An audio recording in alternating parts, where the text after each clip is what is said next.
welcome back to the show. Thank you, man, for having me. So good to have you here. Interestingly, you were talking about Peter Strzok, who raised $500,000. Right.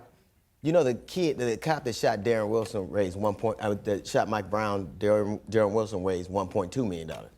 Wait, the cop raised $1.2 million? $1.2 million. For what? For killing Michael Brown. His GoFundMe made $1.2 million. Jeez. So if you think hating Trump is bad, hating a black dude is way more lucrative. That's a perfect segue to get into this book. Yeah. Because that's basically what this book is all about. How not to get shot and other advice from white people. Yeah. Well, where did the book come from? Well, I was on Megyn Kelly's show. Remember when she was at Fox before she stopped being a racist and moved to NBC?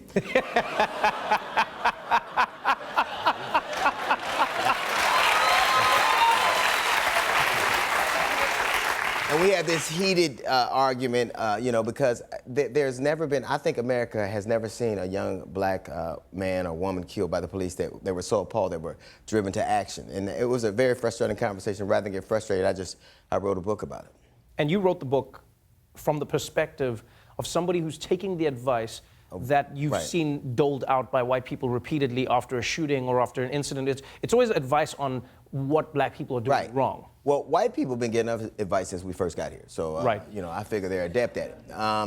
But it's like when I hear these things, like these nonsensical arguments, like white supremacists, we want our country back. Like, as I recall, when you had the country to yourself, you invited us to the party. Like, we didn't book a cruise here because we heard they was hiring. Oh, yeah. Get on the boat, they're hiring in America. It's just, people have these warped notions of what they would do, and if you would just cooperate, or if you would. But I think that ultimately people just aren't uncomfortable with black people or people of color being killed by the police. I think they think that that's how it's supposed to go. No one likes to see a cow mutilated, but they don't mind eating a steak. Do you think that, that speaks to, in many ways, Black Lives Matter, and what the conversation was about is that we've gotten so used to seeing black bodies traumatized that as people, both black and white, we have lost the notion of what the value of a black person is. Well, like to a certain extent, like I don't know that we can say America ever had it. Like that's interesting. That's really, like, even now when the football players are on strike, everybody goes, "Don't do that when there's a time and a place to do it." But the only time white people watch black people is if we're singing, dancing, running the football. Like, that's like the other times they're not gonna particularly pay attention to us. And I think nobody has more invested in black people being treated fairly than football players. Like, because if you're big, you're black, you're fast, you're strong, that works great on Sunday. But on Monday, that's like you're in the wrong place. It's the reason they acquit. Right. You had an encounter with the police when you were what? 8 years old? Well, 8 that was years your old. That was your first encounter with the police? Yeah, I was 8 years old. I grew up on 135th and Avalon. I'm coming from school, getting a free lunch in the summer, and the police pull up, and they pull up to me and my friend, and they're asking us questions about a cat that lived in my neighborhood.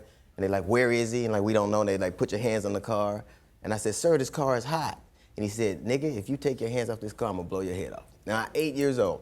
Flash to, a couple of weeks ago when a young kid in Chicago, 10 years old, is handcuffed and peeing on himself. Right. And I think that was my first experience, and I'll never forget it, and I'm sure he never will either. Right, and that shapes a relationship that people have. And it's funny, I always try and have this conversation with people where I go, the shootings that you see are generally like the last straw. That's like the final step, but there is so much along the way. You see so many people having these interactions with police. When you move through the book and when you talk about these things, there's one theme I notice you have, and that is talking about police interacting with black people who have disabilities, with black people who may have mental disabilities or mental issues. And in the book, you talk about, you dedicate the book to your son. Yes, my son has Asperger's syndrome, and he's a very fit kid. And, and my concern, I think, like when people say, like people always say, teach your children to be afraid, to respect the police. I think black people teach our kids to fear the police. It's like they're going outside, I want you to, don't look them in the eye, don't move fast, don't run.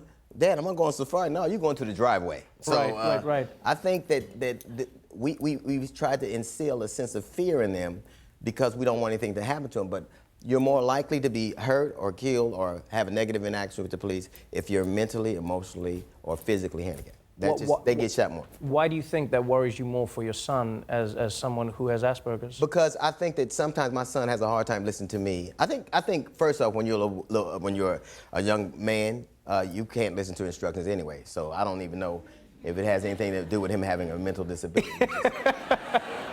A kid, but the fear is that you don't want them to see that as defiance, and defiance costs. Like in America, it's okay for somebody to get killed if they're defiant. They'll go, well, why didn't you just do what they said? Why were you defiant? Why did you talk? And you never want I don't want to be one of those guys who's showing pictures so I can humanize my son. And so I always try to sense a sense of fear in him. But ultimately, the book is just, it really is not an indictment of a society, it's an inspection of it. When you look at the book from cover to cover, what do you hope people will take away from it? Because some might say, but like, DL, I already know this morbid world that we're living in. I already know the harsh realities. Like, what am I getting from the book that I may not be getting from everyone else's conversations well, first off, a laugh, because it's very funny. I know it doesn't seem like it right now. But second, I think that you'll recognize some things. The only way that we can guarantee that there are not these, like, we can't keep having these kinds of things happen and everybody kind of go, that's the way things are. Because we can't pretend to be a society. You can't say in a society that we're all about justice and you're innocent until proven guilty, but an officer can summarily slaughter someone on the streets and no one be about to account to it. Even if we know that they did it. Like Philando Castile, he didn't break the law. We saw what happened. Right. We weren't uncomfortable with it. I tell you what, the most dangerous place for black people to live is in white people's imagination. Like, it's never the guy they see. It's not the black guy, it's the black guy in Chicago. It's the black guy they saw on the news. It's the black guy on the video. Like, I'm scared of the black dude in their imagination.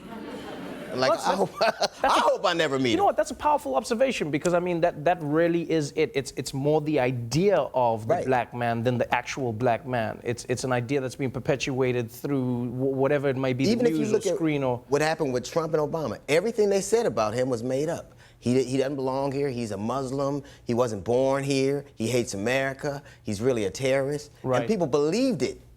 They believed it because the idea of us is much more impactful and fearful than the reality of us.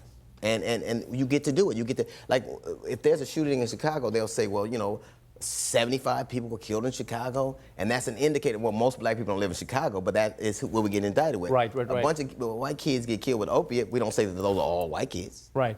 But you get to paint us with one broad brush, and it becomes our story. And I remember Stephen Clark got shot in Sacramento, and they pointed to Chicago. I'm like, I need a new Schoolhouse Rock edition, because I don't even know. I didn't even know they were that close. How do you use comedy? I mean, all comedians have different tools and coping mechanisms. But it's interesting that you say there's funny in the book. Like, how do you respond to someone who says, but DL, is there anything funny in this? No, but it's ironic. It's ironic. Just like the things you hear, like now there's this argument. First off, this whole week has been hilarious to me. Like, Omarosa is dropping more tapes than Lil Wayne. Like, right.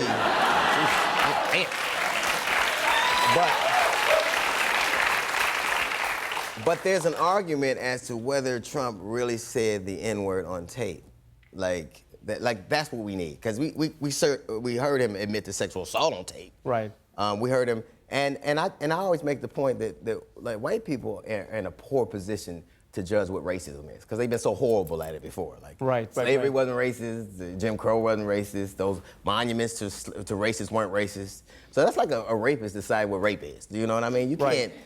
Which is what the kid from Stanford tried to do, actually. Right. Yeah. He said it was out of course, funny enough. And they get to do it. And just like all these, like now they're saying, like, whenever the N-word argument comes up, white people go, well, you say it in hip hop all the time. Like, the N-word has been the American lexicon since the early 1700s.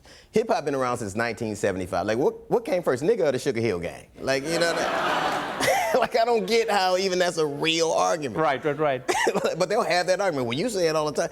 Like, as if not only am I certain that Donald Trump has said it, I'm certain that if the tape comes out, it'll be his re-election campaign slogan. I'm serious. There's nothing that he could say about somebody of color, or that there's nothing so horrible. Like, I can't stand Omarosa. I think she's a horrible human being. But you can't call her a dog. You can't. there is a way to have discourse and disagreements with people without being so barbaric. And I think when that all goes out the window, when you're an other, when you're a person of color, you get to say and do whatever you want, and in the end, people go, oh, that's all right. Damn. Yeah. Thank you so much for being on the show. Man.